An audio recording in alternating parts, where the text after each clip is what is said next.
we had a hearing on aliens today. I don't know if y'all tuned in for that or heard anything about it, but I think Claude Felton was in control because we didn't really hear all that much. Didn't get any great juicy sound bites. No live streaming. Yeah, no live streaming. There was live streaming there.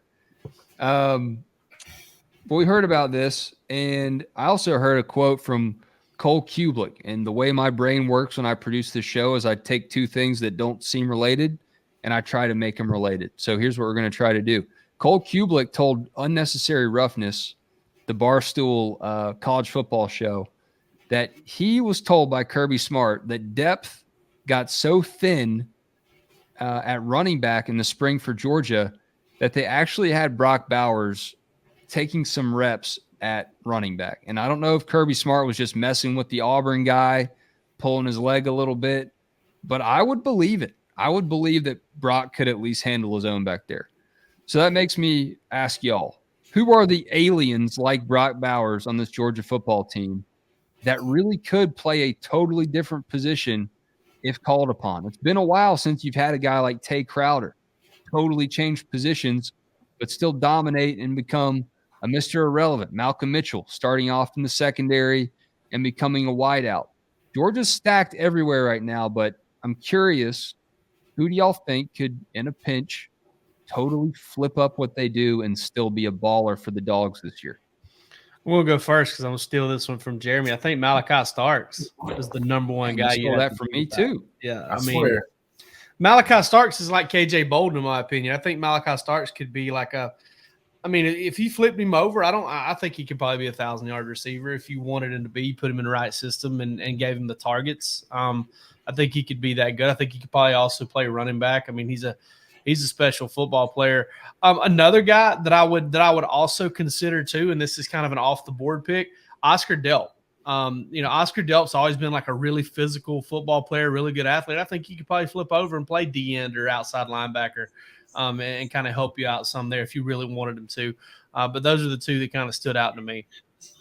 Man, you stole my Malachi Starks. I definitely was going with Malachi Starks. I'm gonna go with Brock Vandagriff. I think he could go and play safety. Just he's an underrated athlete. I watched him in high school a lot, and he ran through there was a game, I want to say it was Marist, and there's a wall of defenders just waiting for him at the goal line, and he ran through them. Helmet popped off, he scored, and instead of being doing the quarterback thing, going and celebrating with the team, he turned around and screamed in the guy's face. So I'm like, okay, there's some physicality there that doesn't get scratched a lot. I think he's one of those players that plays a little better when you hit him a little bit. So I would say Brock Vandagriff, safety, maybe linebacker. I'm gonna give you one more because this guy kind of reminds me of that as well. Lawson Lucky, tight end, freshman tight end. I think he can play linebacker as well. He's one of those dudes that's he's wired a little different on game day. I'll say that much. Just a really nice guy in person, but when those lights come on, he becomes a different guy. So anybody wired like that, to me, can play the linebacker position. Yeah, I can't wait to see Lucky play, man. I'm pumped. He's really good. He's really good. I'm going to say Smile Munden could play tight end, and I think he's got kind of the frame for it.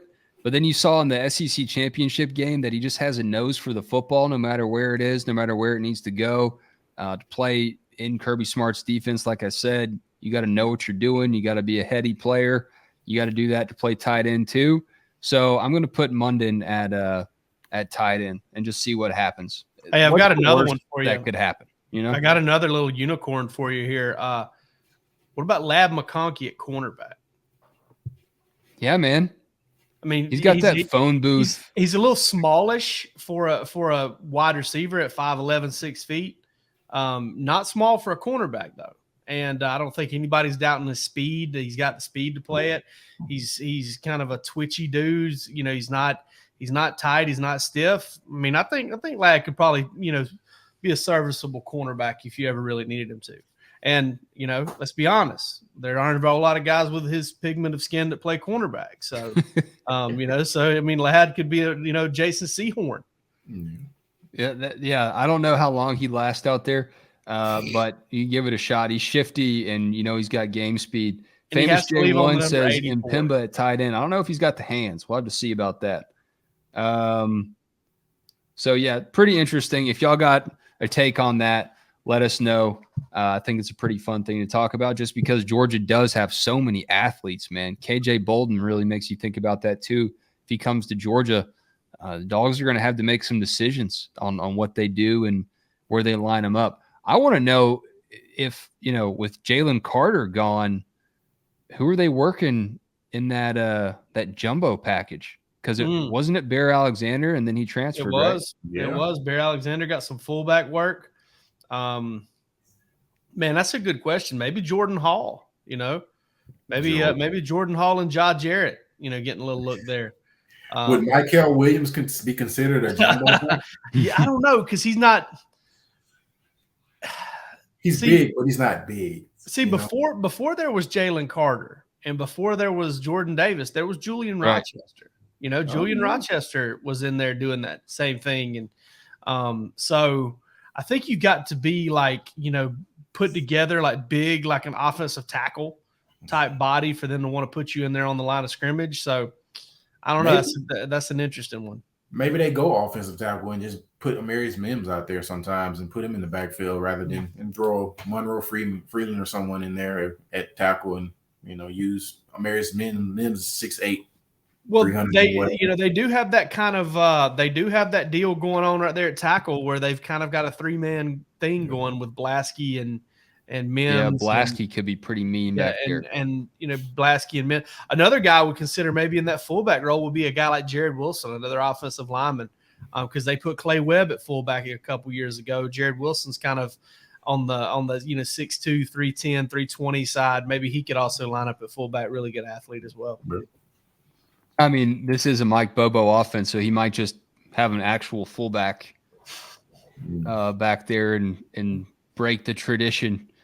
Bringing the big guys back there. What are the odds? What are the odds we get out there during spring practice and there's some no neck?